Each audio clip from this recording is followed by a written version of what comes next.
తిరుమలలో భక్తుల రద్దీ ఒక్కసారిగా పెరిగింది. శ్రీవారి దర్శనం కోసం 22 కంపార్ట్మెంట్లలో భక్తులు నిండి ఉన్నారు. ఆలయం నుంచి శిలాతోరణం వరకు క్యూ లైన్లో భక్తులు వేచి ఉన్నారు. దీంతో శ్రీవారి దర్శనానికి 24 గంటల సమయం పడుతోంది. స్లాట్ టోకెన్లు ఉన్న భక్తులకు 5 గంటల సమయం పడితే టోకెన్ లేని భక్తులకు దాదాపు 18 గంటల సమయం పడుతోంది. ప్రత్యేక దర్శనం టోకెన్లు కలిగిన భక్తులకు 3 నుంచి 4 గంటలు పడుతోంది.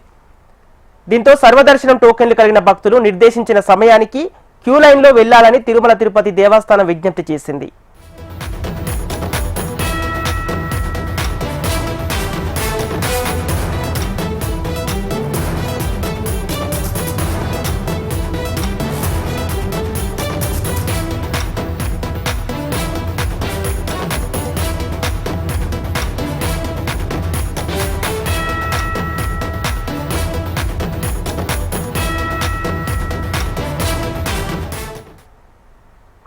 ఇదే అంశానికి సంబంధించి మరింత సమాచారం మా ప్రతినిధి చరణ్ అందిస్తారు. చరణ్, సంపత్ భక్తులతో శివారి భక్తులతో తిరుమల కొండంత భక్తి కిటకాడుతుందని చెప్పాలి.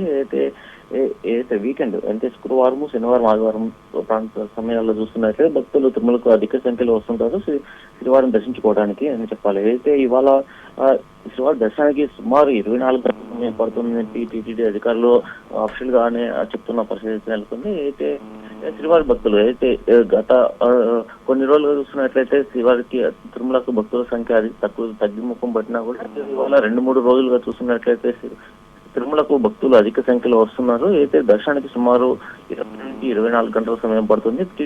టీటీడీ కూడా భక్తులకు అన్ని సౌకర్యాలు కల్పిస్తున్నారు. అయితే వైకుంఠం క్యూ కాంప్లెక్స్ లో ఉన్నటువంటి అన్ని కంపార్ట్మెంట్లలో ఉన్న భక్తులు నిండిపోవడంతో అయితే క్యూ లైన్లు శిలాతోరణం వరకు లైన్లలో భక్తులు వేస్తున్నారు. భక్తుల కోసం టీటీడీ అన్ని ఏర్పాట్లు చేసిందని చెప్పాలి. అయితే భక్తులకు కావాల్సిన అన్న ప్రసాదాలు కావచ్చు, చంటి పిల్లలు ఉంటారు కాబట్టి వాళ్ళ కోసం పాలు ఇవ్వటంలో కూడా టీటీడీ యంత్రాంగం అయితే అన్ని ఏర్పాట్లు చేసిందని చెప్పాలి. అయితే తిరుమలలో వస్తున్నటువంటి భక్తులకు రూమ్లు, గదుల వసతులు కానీ అలాగే దర్శన ఏర్పాట్లు కూడా అన్ని టీటీడీ పకడ్బందీగా చేస్తుందని చెప్పాలి. Sampath. Okay, right, thank you Charan.